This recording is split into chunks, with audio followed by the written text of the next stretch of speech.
আজকের ভিডিওটি একটু আলাদা হবে। সেটি হচ্ছে ব্রেকিং পিরিয়ড না মানলে কি হয়। দেখুন, নতুন বাইকের ক্ষেত্রে তো ব্রেকিং পিরিয়ড কোম্পানি বলেই দেয় একটা সিস্টেম, এত কিলোমিটার পর্যন্ত আপনি ব্রেকিং পিরিয়ডটা মেনে চালাবেন, ইঞ্জিনের সাউন্ড ভালো থাকবে, এটা কিন্তু সবাই আমরা জানি। তো পুরোনো বাইকের ক্ষেত্রে কিন্তু ব্রেকিং পিরিয়ডের একটা ব্যাপার আছে। শুনতে অবাক লাগতেছে না? ভালোভাবে কথাগুলো শুনুন, তারপরে বুঝতে পারবেন।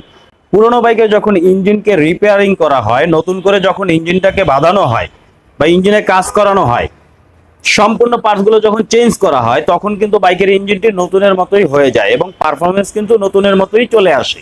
তো এই ব্রেকিং পিরিয়ডটা কিন্তু আমরা আসলে অনেক সময় মানি না। না মানার ফলে এই বাইকটাতে যে ইঞ্জিনটি সেটি রিপেয়ার করেছে মাত্র 1 মাস। মাত্র 1 মাস হয়েছে সম্পূর্ণ ইঞ্জিনটাকে রিপেয়ার করা হয়েছে, আর এর ভিতরে বাইকটা চলেছে মাত্র 800 কিলোমিটার 1 মাসের ভিতরে ইঞ্জিনটি রিপেয়ার করার পরে। তো প্রবলেমটা হচ্ছে বাইকের যে ইঞ্জিনের যে সাউন্ডটা থাকে সেটা নষ্ট হয়ে গেছে।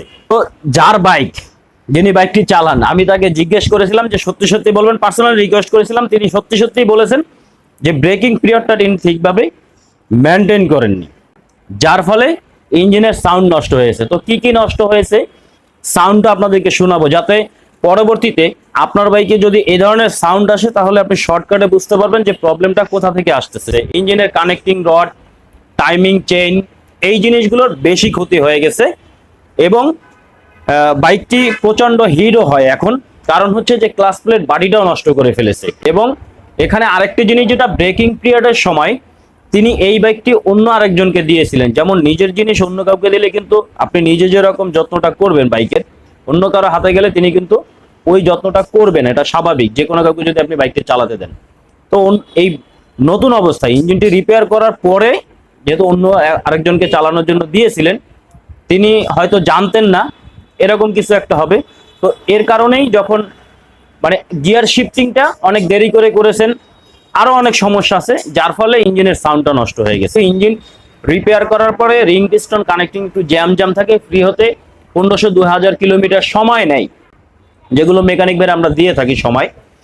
তো এটাতে আসলে ওই সময়টা যে 1500 কিলোমিটার পর্যন্ত উনি আসলে মানেননি, কারণ 70-80 স্পিডে বাইকটা চালিয়েছেন। কারণ এটা ডিসকভার 135, 70-80 স্পিডে বাইকটি ডাবলিং নিয়ে চালিয়েছেন এবং লং এ গিয়েছিলেন।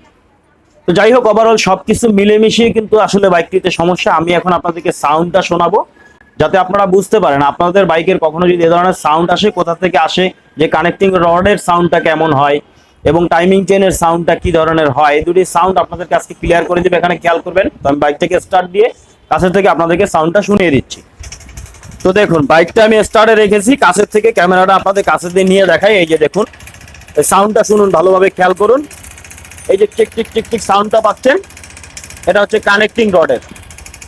এই যে দেখুন, এই ধরনের সাউন্ড যদি আসে তাহলে বুঝবেন যে বাইকের কানেক্টিং রডের সাউন্ড, এটি কানেক্টিং রড খারাপ। ভালোভাবে সাউন্ডটা আপনারা মনোযোগ সহকারে খেয়াল করে রাখবেন, যে শুনতে পাচ্ছেন কানেক্টিং রডের সাউন্ড। এবং পাশাপাশি হালকা করে যদি আমি এক্সিলারেটর দেই তাহলে আপনারা টাইমিং চেনের সাউন্ডটা একটু শুনতে পাবেন। এই ঠিক এইখানে টাইমিং চেন অ্যাডজাস্টার, এখান থেকে হালকা একটা সাউন্ড আসবে, দেখুন।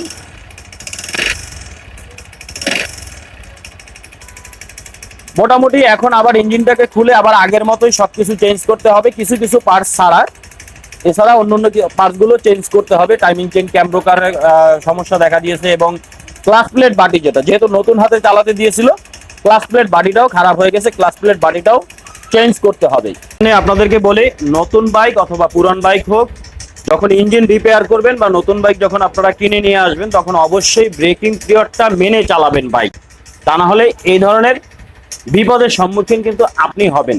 পর্যন্তই আজকে আপনাদের সাথে শেয়ার করার। পরবর্তী নতুন কোনো ভিডিওতে দেখা হবে। সে পর্যন্ত ভালো থাকবেন, সুস্থ থাকবেন। খোদা হাফেজ।